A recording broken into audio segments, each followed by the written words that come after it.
we've assembled our Mini, we've undercoated him, and now finally we're going to start putting paints on him properly. So before we get going, just going to show you the setup. I've got a palette, dirt cheap, from an art store, maybe a couple of £. A bit of high quality paper tissue. This is just going to be useful for absorbing paint, and after we've washed our brush out to make sure we get any old water out of it. We're going to need 4 paints today. Macragge blue, Calgar blue, and Fenrisian grey. I believe all of these come with the subscription. And what I'm going to recommend you do is find a local hobby store and pick up Army Painter's Speedpaint Gravelord Grey. We're going to use this as a shade instead of whatever the GW blue shade is, which is what they recommend. I'll explain that later. Going to need a roughing out brush and a sort of general worker brush as well, and your miniature. So he's still assembled from our last episode where we undercoated him, and we're just going to take him apart very gently. His back's popped off, that's good. Just going to make sure, there we go. Okay. A lot of people use the Citadel painting handles or stick him to a glue pot. I prefer to just handle my miniatures as they are. I have a little bit of a dexterity issue. But yeah, I'll just be handling my miniature as it is. So before we start throwing paint on, just take a quick note that we can actually see from our Zenithal paint we've done where the dark areas are. So if it's completely black, we don't need to paint that bit because it will never be seen. But we certainly want to overlap any slight areas of white into it. So we can see here on the greave, there is a very light dusting of white paint, off-white paint. So what I want to do is make sure we work that all the way around and into the black. That way we're not going to get any rough edges or areas where it's not been painted. That'll be glaringly obvious once we're finished. So just make sure you have a quick look around, just double check and be painted the miniature. So yeah. I'm going to start with my Macragge blue, give it a good shake, make sure all those 3 elements are mixed in there. Pigment, resin and medium. Okay, so a little bit of advice on these, never fully open them. This is not it will click and stop, but that's not its purpose. It's actually meant to be no further than. So about half open it, like so, and use the roughing out brush to get a small dollop and into our palette. We'll use a little bit of water, so this is where thinning is a little bit of an art. So I'm just going to wet the tip of the brush and fully work it into the paint. Base paints are quite gloopy, but eventually they will thin quite nicely. And if you want to test the consistency before you put it on the miniature, just use a thumbnail. Oh, that's still quite thick. Just see how it flows off the brush. Oh, nearly there. Yeah, I think that's about it. So we're going to try and we don't want one thick coat, we're going to go for a couple of thinner coats. There's no particular technique. I prefer to stipple the paint on at this stage, so it's an old rough brush, so I don't mind ruining it. So I'm just going to, anything that should be blue, I'm just going to push it, tip first, into the Mini. That way I make sure I'm going to get it into all of the cracks and exposed areas.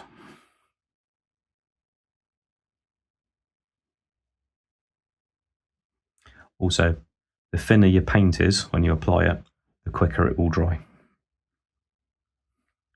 This stage, make sure it's all well spread out, well distributed, with a nice even coverage. You don't want it pooling. So we have a nice little void in there. It'll be very easy if the paint was too thinned. It will pool in there and take forever to dry.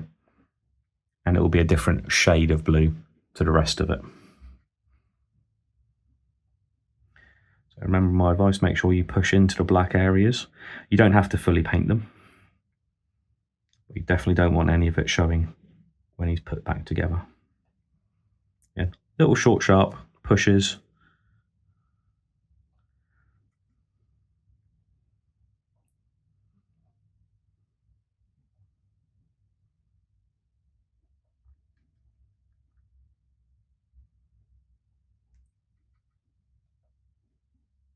That little dollop of paint has gone a long way.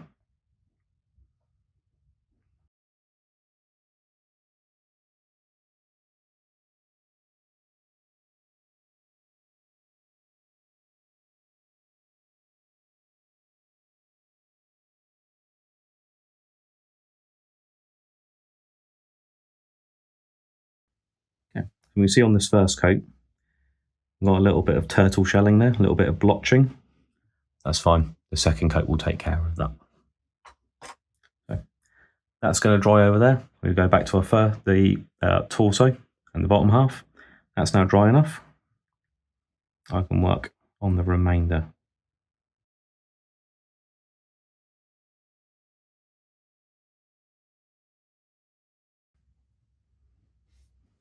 Ready for a second coat.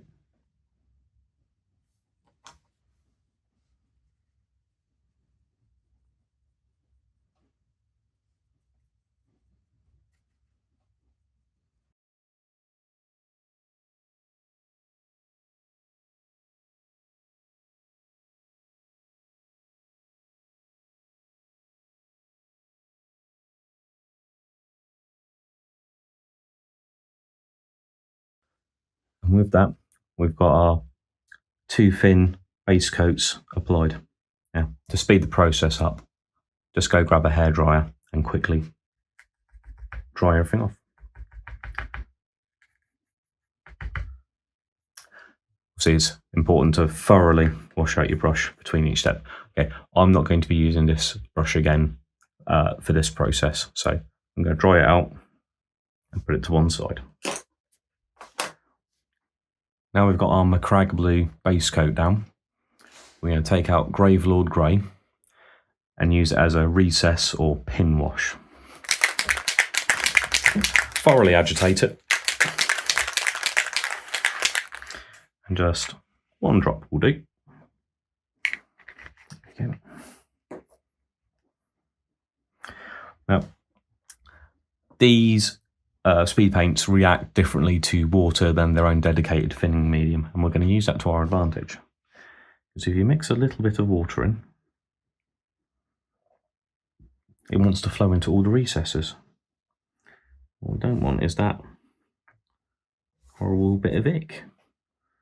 Okay, we got rid of that. Yeah. A little test on the back of your thumb. Okay, so for whatever reason, this paint, unlike GW contrast paints or shades, doesn't stain the miniature. So I can, with a loaded brush, push it along that line there, and as you can see, it's actually naturally flowed into the little recesses of his neck armour. And if I were to make a mistake, like so, I can wipe it away and there's no stain left. If you were to try that with contrast or shade, you would see a slight staining and you would have to reapply your base coat, which is why we're going to use this instead. So anything that is blue adjacent or blue on blue, we're going to use this to outline or shade. So that Aquila is going to have a dark grey halo. I'm going to throw it all in between the chest plate and the belt. The belt's going to be a different colour. It's going to define this sort of ribbed shape. I may even leave that as the final colour there. Where the purity seal touches the blue, we're going to shade in there.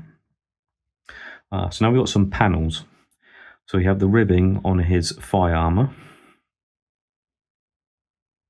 Nice and simple. But we also have this recessed armour panel here, which again, the paint will just naturally just get the end of the brush in the rough vicinity, and it's going to find that recess and shade it for you. I'm going to do all of those all over the mini.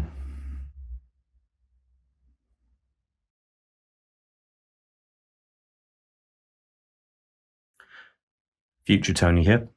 I was watching the videos back in the edit and I realised you can't see the miniature very well. So whilst I'm doing all the right actions, I wanted to properly show off what I was doing. I don't quite have the right camera set up yet. So I've dug up my McFarlane miniature and hopefully you'll see what I'm trying to get across a bit better. So shading, Gravelord Grey. Just a little bit of water in there. And hopefully you can see this a lot better. And I'm just going to poke that in where the recesses should be. It won't look quite right. Actually, it'll look fine on camera. But if you do it in real life, it will look wrong because it's a different scale.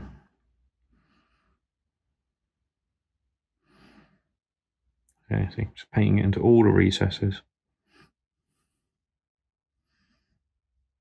Or where blue would meet another colour.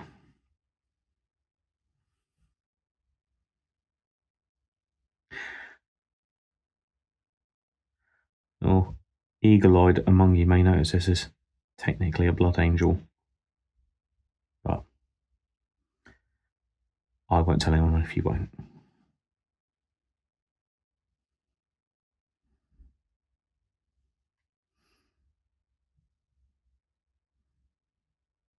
Yeah.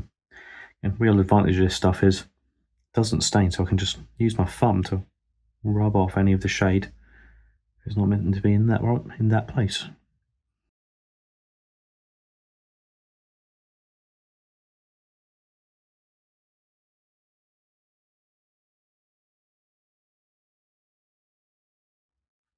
And just for a little bit of fun, I'm going to paint in those little cracks moulded into the surface. I think I could just wipe this away because it doesn't stain. Cool. And there we go. You can see the Gravelord Grey in all the recesses ready to... Oh, missed that one.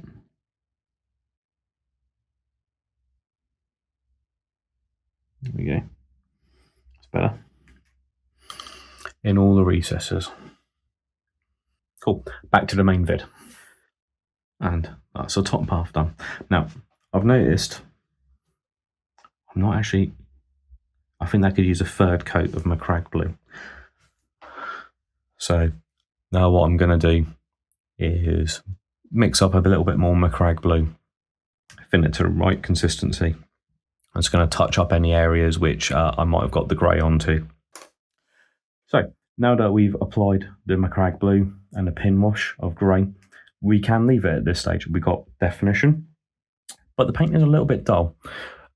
We can add a highlight now on the edges and it will just show up all the nice sharp definitions of the armour and really draw the eye to the right pieces. Okay. This is the heavy metal style. So the first paint we're going to need now is Calgar blue. So this is a layer paint, so it'll be translucent. So to get a good coverage on this will require a couple of thin coats. Future Tony again, back with the McFarlane bigature. So to demonstrate how the layer paints work, we're going to thin down our Calgar blue. What I'm trying to try and get across to you is how the first layer is translucent. The Bridger's helmet is what I'm going to pick on, nice chunky highlight.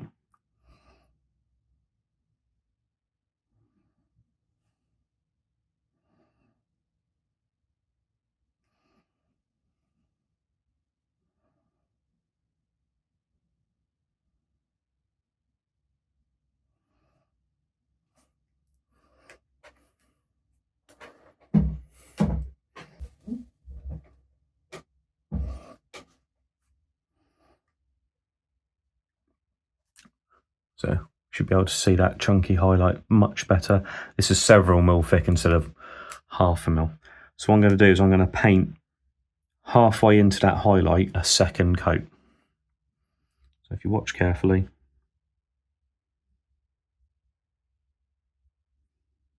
halfway in.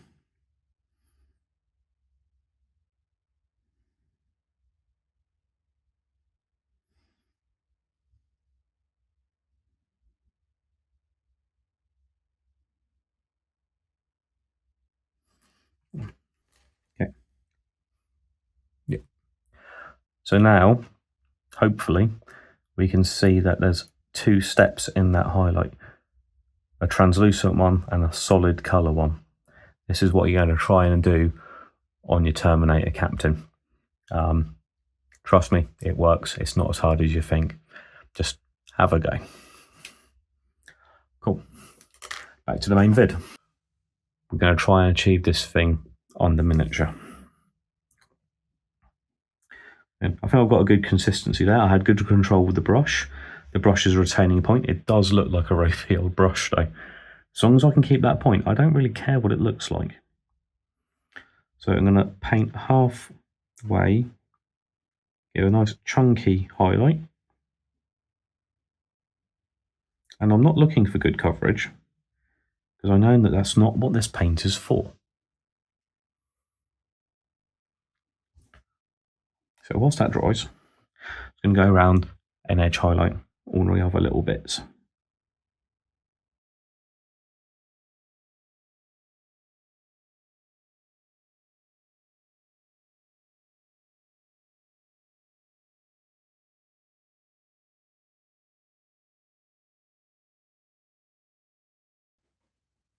So that's the first layer done. I'm just going to go back and then apply a second layer of that highlight. That will make that colour much bolder and much brighter. Making sure I try and paint a thinner line than I did before.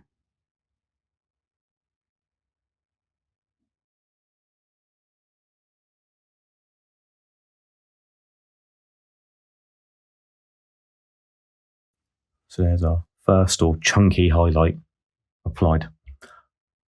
What I'm going to do is I'm going to stop recording and I'm going to do the same thing on the Terminator back.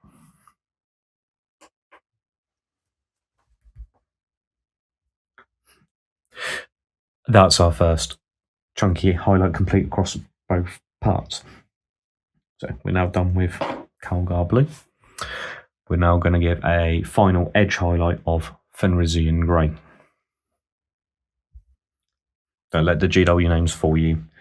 The names don't actually match up with what you're doing. I'm going to switch to a slightly smaller brush. It still looks quite ropey, but the point's absolutely fine. It's going to carry a little less paint, so it's not less risk of me overwhelming the back. All that is runny. Now, I don't even think I'm going to need to thin this. Let's give that a quick test. Now, I am happy with that performance out of the pot. So I can also use the edges of my brush, not just the tip. Let's give that a go. Make sure I definitely don't have any excess paint on the brush. So I'm going to use the edge and see if I can get a nice, kind of catching on the Aquila a bit there, but yeah, a little bit of angle change. And get it. So you can see it nicely there. You can see how that's just caught the edges of his neck armour. And back over to the McFarlane head. And I have highlighted all of the head for this.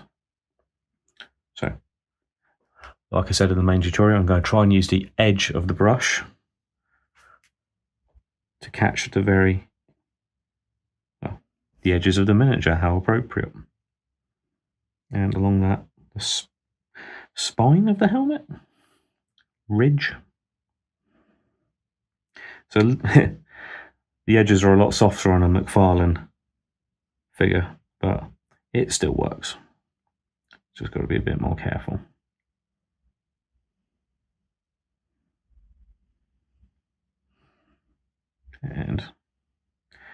Make sure there's prominent areas. You might not be able to get away with this on the main guy, so you will have to do a little bit of fine lining. So even on that eye socket, it's doable.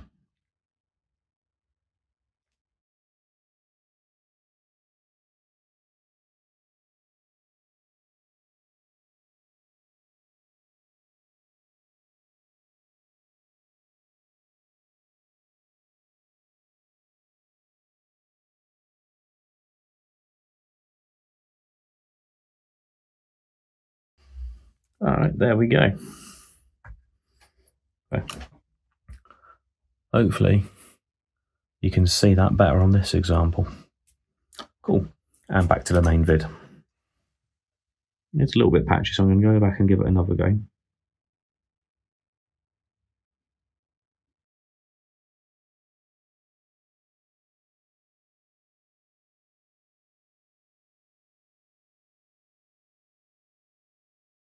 with that, we've done our edge highlight.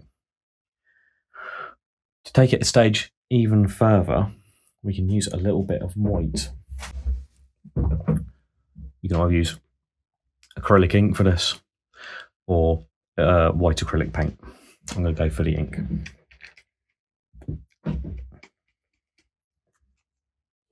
Okay. Absolutely optional, this part. So was the last part, to be fair. Okay. Don't feel like you have to do this. So in this one, I'm going to only pick out where two of the edge highlights meet. So on a corner, it's just going to absolutely make those edges, those meeting points, pop. Now, careful using acrylic ink. They absolutely do not require any. So you can actually, you might even be able to see how much is wicking away from the brush. I just want that pigment in there. Right, so let's have a look. So here, on this piece here, just this corner, give it a little test. And just that tiny little bit on the corner. And then again, just there and there. And now I'm going to demonstrate that extreme white highlight on the McFarlane head and paintbrush. So again, we're just going to do where all the corners meet. Just there. Just there. Center is between his eyes. Down here. You just bring a nice focal point on everything. I think that will do. Maybe the edges of the cracks in the armour.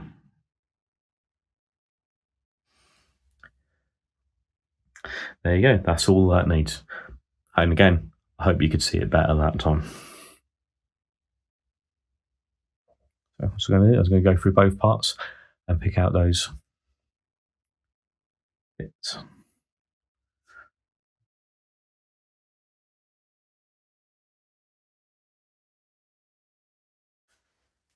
Right. And that's as far as I'm going to take the highlighting. Next one, I'm going to show you a little bit of glazing.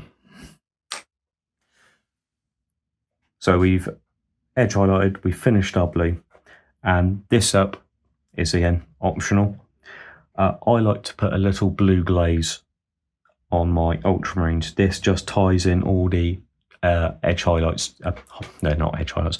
All their highlights together. It also dulls paint that. So they're all matte paints, but some are slightly more gloss than others, and it just ties the paint work together with a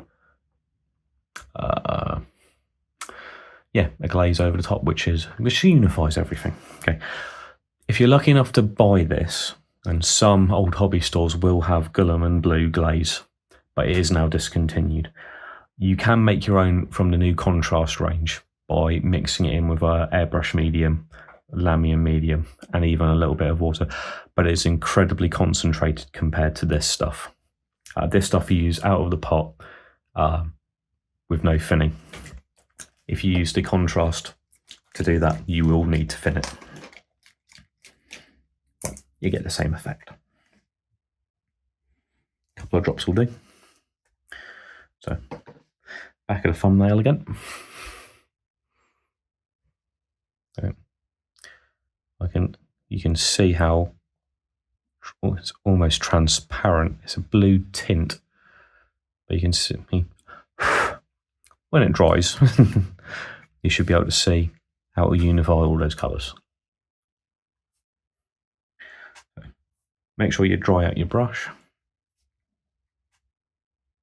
Now, we're not applying this like a shade. We have literally got just enough on the brush so it flows off but doesn't pull. If this stuff starts pooling, go in with a dry brush, not a dry brush, and wick it off. And we're just making a very thin layer all over the blue parts.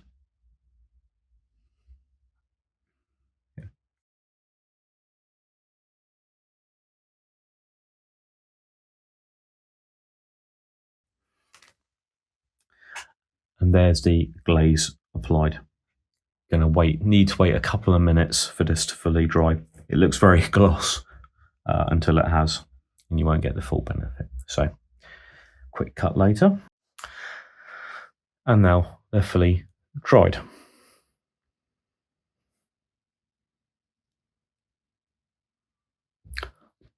This is my preferred painting method, but test and adjust and use what you want to. I'd recommend you do it in the order I've given it to you, but at any stage you can stop. So if you just want to put a base coat on and then move on to the next step of painting, that's absolutely fine. Take away what you need from this, and remember you can always go back and add to it if you follow the steps in the right order. Okay, for the next video, let's paint the cape. We'll paint the cape red, I think, in the next one. Cool. Well, I'll see you then.